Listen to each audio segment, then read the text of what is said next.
Good morning, South Atlanta magazine folks, all folks from Clayton County, everybody on our page. We're here with the future sheriff of Clayton County. I'm Robert Hawes, South Atlanta Media. Clarence Cox.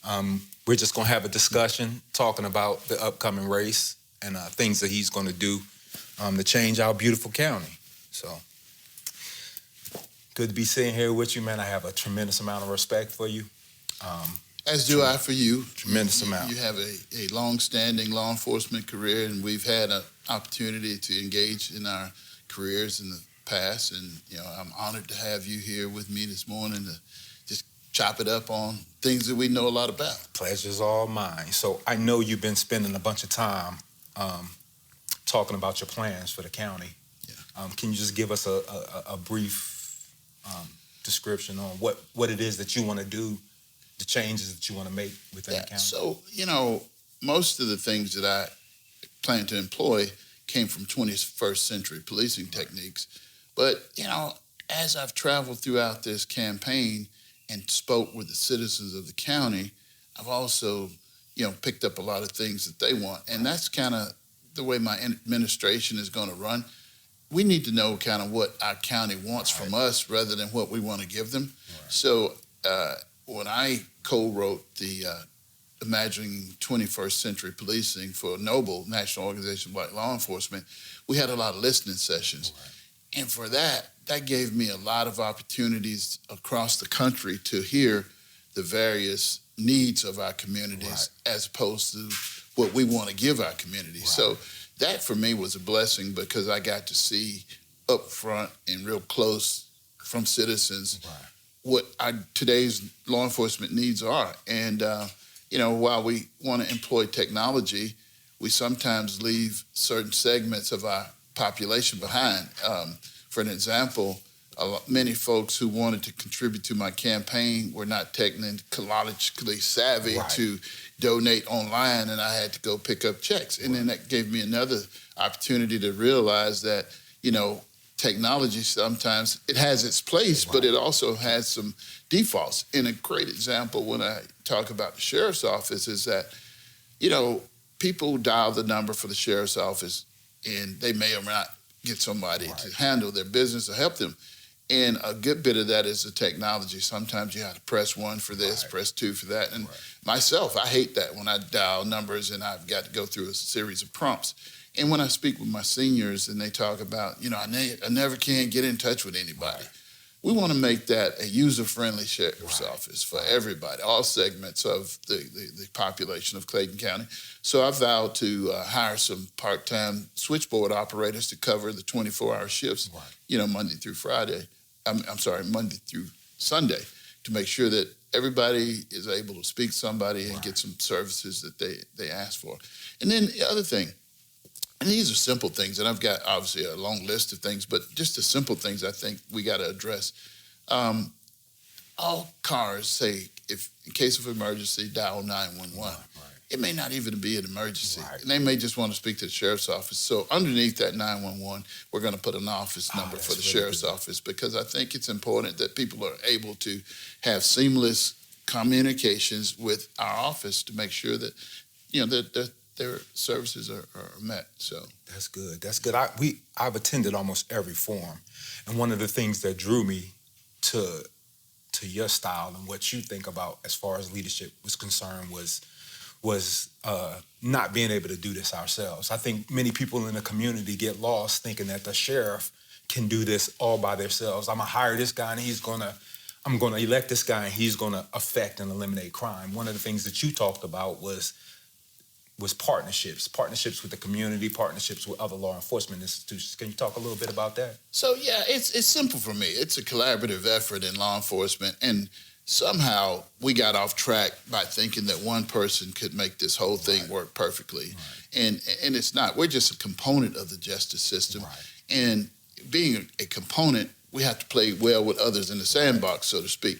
And I think unless we're having these conversations with our law enforcement partners, our stakeholders, our community, our business leaders, we will never get the satisfaction and the service that we need. So, I've already spoken with most of the public safety leaders around the county, the chief of police for most of the jurisdictions, the county chief of police, the DA. And, we've all talked about this collaborative effort. When we all come together, how great Clayton County would be. So I'm looking forward to that. I'm very excited about it. And, although the sheriff is the highest law enforcement official in every county, we don't have to take our ball and go home when we get mad. And I think that's what we've seen a lot of. And most of these chiefs I've known for a very long time. Most of them we've had, parallel careers. Yeah. So the relationships are there. And not only that, during my time as a national president of Noble, I've talked to chiefs, sheriffs, and wardens and special agents in charge and executives across the country. Right. So I come to this with relationships already established. I don't have to build relationships.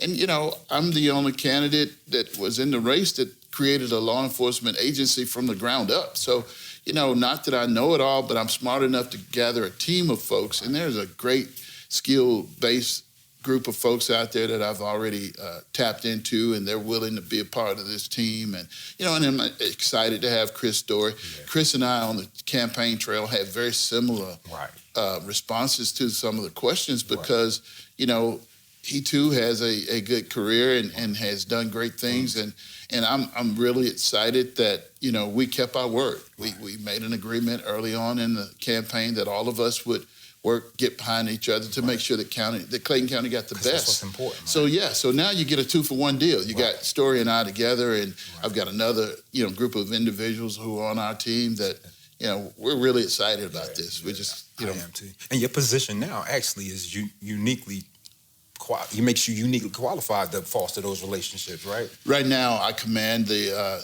criminal investigation unit for the largest, busiest Solicitor General's office in the Southeast United States,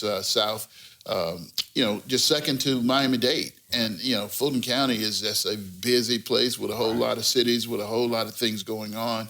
And, we got a great leader there, Keith Gamage. And I've learned a lot about restorative justice, and we've done some expungements of records, and I'm looking forward to putting a lot of these programs together. I feel like some of the things that we're talking about is going to build a better community. Yeah. I like to hear Bernice King talk about a beloved community. Right. I think we're going to get that because when we talk about trying to keep people from recidivating, people from coming back to our jail, we got to talk about programs. And I was fortunate enough to get a sponsorship or endorsement from the North Georgia Labor Council. Right. And part of that was because of the programs that I'm going to introduce back into the sheriff's office. When our, returning citizens, bond out or, time served out of jail, most of the time they don't have resources. But we feel that if we can give them some resources, give them a certificate of how to drive a forklift or, something, a trade when they leave. And even though this isn't a prison, this is a detention facility, we can give them a trade or give them a start to a trade. Right. So when they get out, they can do things. We're excited about the faith-based partnership we're talking about with the churches. I've spoken with many of the ministers, local ministers, and I've told them if they have a church and they want to bring services into the jail, I think that's another resource, because if a man can find God in the jail and truly find God, then he could probably go and be a part of this church congregation, and we're building a better congregation. We're building, a better community. So, man, I'm so excited. We've been running hard since November, trying to get here, and we're close. Yeah. And I feel like April 18th, this county is going to speak up and speak out on true leadership. We're talking about justice with integrity. Right. And my 38 years was very good. And it's weird right now. I just got off the phone with my daughter just prior to this, and she's upset because of the slandering things that are going on out there in the social media. And, I'm not going to be deterred by that. We're just moving on because, when you got facts, people are fabricating documents. And, it's just weird to me. But I'm good with that. Yeah. God's got me, and I got the people of Clayton County. I think it's disgusting too, but that's just me personally. I've been in law enforcement for a long time as well. And, sometimes I talk about a culture within law enforcement that sort of facilitates excessive force. It's something that, people come into the profession and they don't have the thought process of abusing people's civil rights or doing the things like that. I think that within the culture sometimes is facilitated. Have you saw that in your career, and what are some of the things that you can do to alleviate those things in Clayton County? I've seen that, and over the evolution of law enforcement over this last 38 years, things have changed tremendously, and they're going in the right direction. In fact, I've advocated that all agencies participate in the use of force database, which is housed by the Federal Bureau of Investigation, FBI. As a president of Noble, I went around the country with, people from the FBI administration to talk about this need for us to participate in the use of force database. And what that does simply is, if an officer has an excessive record of use of force violations, it's cataloged in a database that's housed by the Federal Bureau of Investigation, as opposed to a local agency. So then, if you were going to hire that officer, you were able to go to that database to see if he or she was already in here, right, and you would have some better hiring decisions. But not only that, we've got to have checks and balances. And for a very long time, body-worn cameras have been introduced into law enforcement, and it's very alarming to me that Clayton County Sheriff's Office has never employed body-worn cameras. Right. And you got to go a step further than that. Not only do you employ the body-worn cameras, you got to review them. Right. As you know, coming from the city of Atlanta, everybody start to integrate into the body-worn cameras, but if you don't look at them to see what people are doing, it's a piece of equipment that's useless. Right. And that's one of the things we're going to do. And not only we're going to put them on the folks that are out on the road serving the warrants and doing the civil processes, we're going to put them on the jailers, the folks who are in the detention facility. Because, although we have cameras in the jail, as I remember it when I was there before, there are blind spots. Right. And I feel like if we're able to have body-worn cameras on all of our employees, those blind spots will be eliminated, right, and we can have true transparency. Right. And that's, if you don't have anything to hide, then certainly you want everybody to see it. Right. And as your sheriff, I want, the community to know what we're doing. Because, trust and believe, I'm not here selling snake oil to tell you that we can solve all these problems overnight. Right. But we can work together to build on the missteps that we take. And I think as long as you're working to correct those wrongs, then you're going to be fine. But if you just ignore those wrongs and they continue to fester, then that's when you have the loss of lives, and then you have the injuries and the things that we see today in the Clayton County Jail. And that also will help with what's actually going on in the jail, because as we know through the news media, there's multiple deaths in the jail the last 6 months or so, and and that bothers me. I've spoken with media folks who've asked me my take, just like you're asking. I've also spoken with the Clayton County medical examiner, who is now restricted from knowing who dies in the jail and those kind of things. And again, if you have nothing to hide, show it to the people. Right. I'm so confused as a taxpayer why these things are not being done, because it's the law. The law says that you have to submit these documents and this information to the medical examiner, and it's not being done. As the sheriff, I have no problem with integrating our findings with the media. Right. One of the plans I plan is to take the media with me the first night that I take office, because I want the county to know what we're facing to correct. Right. I can tell you about it, but it sure makes a better story if you see it. Right. You see all these commodes that are damaged and all these locks that are broken, because, over and over you hear them speak at the commission meeting talking about the money that they need to, correct some of these issues, but there's nothing being repaired. Right. I was looking last night at the latest audit that they've had, which was 2021, and here we are 23. And they've had over a $5 million increase in the budget, but only 3 positions added. And I'm trying to figure out, I'm not a math major, but, you do the math, right. Right. I know. So within law enforcement, one of my pet peeves when I think about dealing with law enforcement officials is not actually knowing why they can do the things that they can do. They really don't know the job. They come through academies. We throw them on the streets and send them out with the liberty to take away people's freedom. What are some of the things that you would do as far as training is concerned to ensure that the sheriff's office is up to speed with criminal procedures and things of that nature? Well, we got the mandatory training as Right. the governor and Peace Officer Standard Training Council has prescribed for us every year. But I think we need to take it further than that. We have to have in-service training. We have to do, if you're not applying these skills on a regular basis, then you don't have them. Right. So as you know, in the police academy, whether you're a deputy sheriff or a police officer, we're all trained with the same curriculum that's Right. provided by post.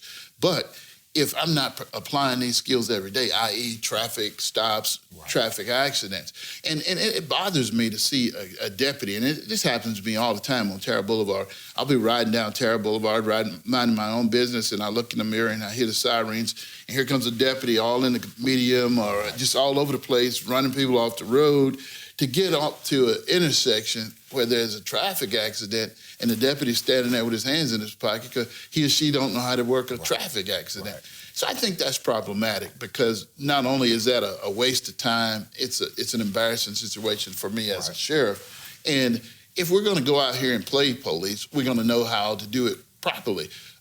Because of a lot of the experience I've had, people in general don't understand that you can go out here and make an application of law that is wrong and unjust Right. and create what's called bad case law. Right. And I feel like if we're going out here making bad case law, or we going out here and we're making cases that the district attorney or the solicitor cannot prosecute, Right. we wasted a lot of time. Right. Why not have a conversation with the police chief and see what his or her needs are so that we can better work collaboratively? Right. And so what I've done on my campaign trail is I've spoken with line officers that are out here doing the job. And one of the biggest things that they shared with me, and as long as I've been in this county, I didn't know this until I started campaigning this time, was that Sector 2 up on the north end of the county is the largest sector or the busiest sector in the county, Right. which includes all of our interstates. Right. So if an officer gets a call out on an interstate and it requires 2 or 3 officers to leave a beat, that beat is uncovered Right. and they're out there dealing with this traffic situation.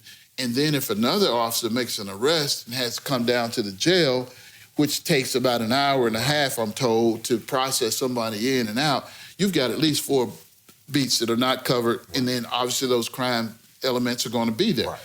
I've vowed to all these chiefs that once I'm elected and I get this jail back up to staff, I'm going to put transport vans out so that Genius. when they don't, if they're not injured, then my transport vans can go and pick these inmates up and bring them to the jail. Right. They're going to be our inmates anyway. Right. So why would I have an officer leave his beat for an hour and a half to come down and sit to wait for an inmate to be booked in and processed when I can simply send a van out, pick them up, bring them back? That's simple. We spend a lot of money on different things in the sheriff's office that I think are simple solutions. Right. You hear in the news recently about the folks who keep cutting holes in the fence and going up to the windows and putting contraband. That's a simple fix as well.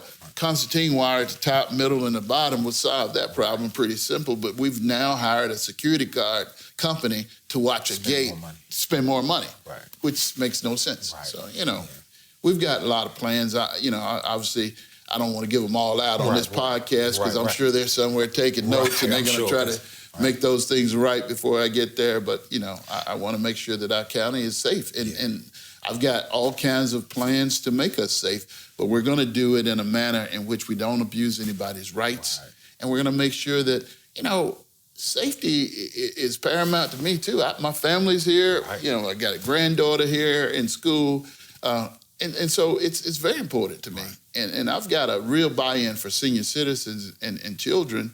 So, I've already committed with the school system that we're going to work really hard together to make it safe for our children in school because, as you know, kids can't learn when they're afraid. Right. And they've got more attention being paid on being safe in school. Right. I've got to help do something about their safety to make sure that they can have a great academic success throughout their time in the Clayton County school system. That's a good segue into, we just had a recent shooting in a school in Nashville. And thankfully, we haven't had that issue here in Clayton County. And I know at one point you were the chief of the school, so I know that's a passion for you. Talk about some of the things the sheriff's office can do to partner with the schools in order to minimize some of the things that we have in other areas in the country. Well, one of the things I'm very happy, I spoke with Dr. Smith and Chairwoman Goree, and they are moving forward with some major technology upgrades. Some of the things I even recommended during my tenure as a chief. Again, technology has to be brought into our county in a major way to provide security and safety for our citizens as well as our kids.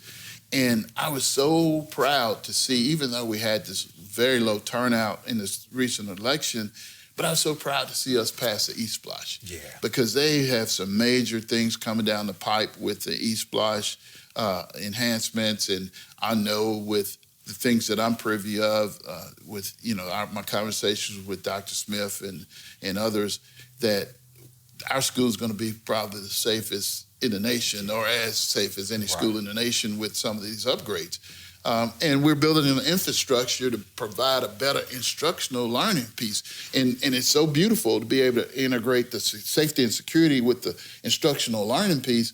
I mean, our kids, failure rate should really decrease because they're going to get all the tools that they need to be considered successful students in the academic year. So that's important. But again, it's a collaboration between Chief Walker over there now and myself and my administration, and we're going to participate in their drills, help them and augment, because they got a small security force or police force over there. We got to augment that. We got to help them along with our partners from the other jurisdictions. We all got to be on the same sheet of music. I look forward to doing tabletop exercises to make sure that we're all responding in the appropriate way. I mean, like after Uvalde, there was a lot of criticism, and rightfully so, there should have been. But if you think about the response that we got in Nashville the other day, a lot of that was as a result of what the findings were in Uvalde. So I'm confident that each time these are horrible occurrences. I testified on Capitol Hill when I was chief of Clayton County Schools about safety and security back then. And I was in 17, and here we are in 23, and no major changes have been made. And we've got to embrace those. Everybody's calling on, a ban of assault weapons. And, I don't care what your thoughts are on that one way or the other, but we can't keep lowering the flag and saying we're going to have a moment of silence. We've got to do some aggressive things. And again, this has nothing to do with taking weapons away. This is about building safety and security. Our infrastructures have to be tightened up. We've got to do some things to make sure that our infrastructures are secure enough that people can't just walk up to a school door and open it up and go in. And in Nashville, the case was she shot the door out and went in. So we've got to put some things in place to prevent those. And that also ties back into interagency collaboration. Like if you have relationships with all of these agencies, it's much easier to deal with situations like that. One of my beefs as a law enforcement officer when I was a law enforcement officer was a lack of interagency training. Like, I would, even when I worked for the sheriff's office, I would know some of the Clayton County officers by responding to scenes with them, but I never really trained with them. And I personally think it's important that we do interagency training. How do you feel about that? Oh, most definitely. And if you think about it, and you know this as well as I know, after 9/11, there was some astounding investigations into how that could have turned out better. And one of the things that came out that was most significant in that was the interagency operability, which included the communications piece. There were agencies that could not talk on the same radio frequencies. There were people that didn't have the proper identifications and all those kinds of things. And if you think about September 11th, as we've moved to here we are today, there's not been a whole lot of changes moving in that right direction, and we've got to continue pushing that. So to your point, we've got to do that, and especially right here at home, because I'm already told that in our memorandum of agreement and mutual aid agreement here in Clayton County, we don't have one with the police department because the confidence in our abilities to perform in the same manner at the sheriff's office are questionable. Right. So the interoperability and mutual aid agreement, I'm told, is with the Fayette County Sheriff's Office first, their SWAT team, and then the Henry County Police Department SWAT team. And that's unheard of because we've got to give the ability to our folks here and the training and the knowledge so that these agencies, both in the same county, should be able to work together and perform the duties that the citizens require in a time of need. So we're going to work real hard with that. Chief Kevin Robbins is doing an outstanding job. He's a friend of mine, and I know he has the abilities to lead, and we can work really well together. Yeah, that's awesome to hear. I have a bunch of pet peeves as far as law enforcement is concerned, but that's one of them because when the going is rough, when it's going to be the roughest, you need the people that's within the community. I mean, they have to wait for Fayetteville to get themselves together in Henry County to come here to respond. It's kind of insane to me. It is very insane. And it's unfortunate that our sheriff's office isn't up to par, but I'm confident that you would get it back up to where it's supposed to be. It's all about relationships, and then, when you don't know what you don't know, you just don't know. Good point. But there's a way to fix that. Right. And the way to fix that is to be humble enough to sit down at the table and say, look, guy, I don't know this. Let's work this out together. If we train together, one band, one sound is always what I've said in my commands. I agree. If we're all on the same sheet doing the same thing, we're going to provide. Because it's not, when it becomes about an individual, whether it be me or you, that's where the problem starts. Exactly. But when it's about these folks who can't speak for themselves, our community, that's when we're doing what we're supposed to do. Yeah. Well, anything you like to close on? It's been a great conversation. It's been an awesome conversation. We always have these conversations, and they're not always recorded. Right. And we had to make sure that we use the right language in these conversations because we get really heated with our conversations. Yes, sir. But, it's important that people understand that this is probably, if not, the most important race in the history of Clayton County in a very long time. And if we're to change the narrative of our county and the direction that we're going in, we must do something different. And if concerned citizens of Clayton County want to be safe and they want to do the right thing, then they'll vote Clarence Cox on April the 10th because that's when early voting starts. We don't want to wait to April the 18th when the actual vote day is. We want to get it in and get it done now because tomorrow's not promised.